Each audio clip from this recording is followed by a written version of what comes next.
जी वालेकुम सलाम। कश्मीर और इंडिया में जो हमारे मुसलमान बहन भाई पर जुल्म हो रहे हैं, तो आप उसके बारे में क्या कहना चाहते हैं? बिस्मिल्लाहिर्रहमानिर्रहीम। पहले तो मैं मशकूर हूँ आपके चैनल का कि आपने मुझे इस मौजू पे बात करने का मौका दिया। तो बात ये है कि जी ये कोई सिलसिला आज से नहीं शुरू हुआ, ये 1400 साल से सिलसिला शुरू हुआ है कि कुफर और इस्लाम की जंग का एक हिस्सा है जो कि करबला से शुरू हुआ था और ये क़यामत तक चलना है। और इसमें मैं समझता हूँ कि जी सबसे ज़्यादा कसूरवार जो हैं वो हमारे अपने मुस्लिम ममालिक के सरबराहान हैं। हम लोग इसी चीज़ पे आज तक इकट्ठे नहीं हो सके। मुझे यकीन है कि जिस दिन हमारे दूसरे मुल्कों के सरबराहान जो हैं, जो मुस्लिम ममालिक हैं, वो इकट्ठे हो गए तो उस दिन ये चीज़ आगे नहीं चल सकती। अब वहाँ पे जो कुछ हो रहा है वो चीज़ जो है वो इंटरनेशनल लॉ और यूएनओ के रेजोल्यूशंस वो टोटली उसके अगेंस्ट है। अमेरिका ने जो एक्ट्स किए हैं वो टेरिटरी जो है वो डिस्प्यूटेड टेरिटरी है। एक टेरिटरी ही डिस्प्यूटेड है, उसको वो किसी आइन के तहत, किसी कानून के तहत वो अपना हिस्सा बना ही नहीं सकते।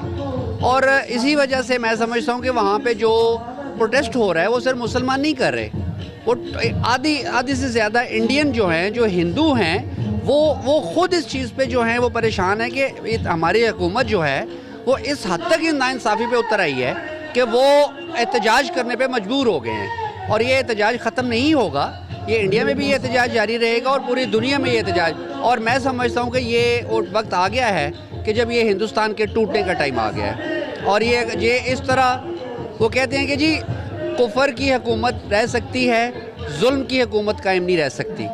और चूँकि वहाँ पे ये एक जुल्म की हुकूमत है और ये इंटरनेशनल फिनोमेना है कि ये ज़्यादा देर नहीं चल सकती। और मुझे यकीन है कि अल्लाह की करम नवाजी से हिंदुस्तान अब तकसीम होने का वक्त आ गया है।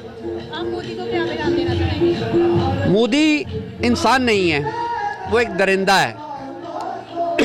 पैगाम किसी इंसान को देते हैं, दरिंदों को पैगाम नहीं दिए जाते। दरिंदों को लगाम डाली जाती है, दरिंदों को गोली मारी जाती है। ये मेरा पैगाम।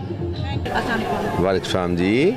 5 फरवरी के हवाले से आप अवामुल नास को क्या पैगाम देना चाहते हैं इंडियन न्यूज़ की तरफ से? हाँ जी, बहुत शुक्रिया जी आप लोगों का। ये जो 5 फरवरी का दिन है, यौम यकजहती कश्मीर के दिन है, तो हम तो जब से पैदा हुए हैं कश्मीरियों के साथ देते आए हैं और यही हमारी आवाज़ है कि एक दिन कश्मीर पाकिस्तान बनेगा, हमें कश्मीरियों के साथ खड़ा होना है और हम उनके साथ खड़े हैं और ताबत खड़े रहेंगे इंशाअल्लाह। तो इसमें हर सेक्टर से पूरे पाकिस्तानी अवाम जो है उनके साथ खड़े हैं।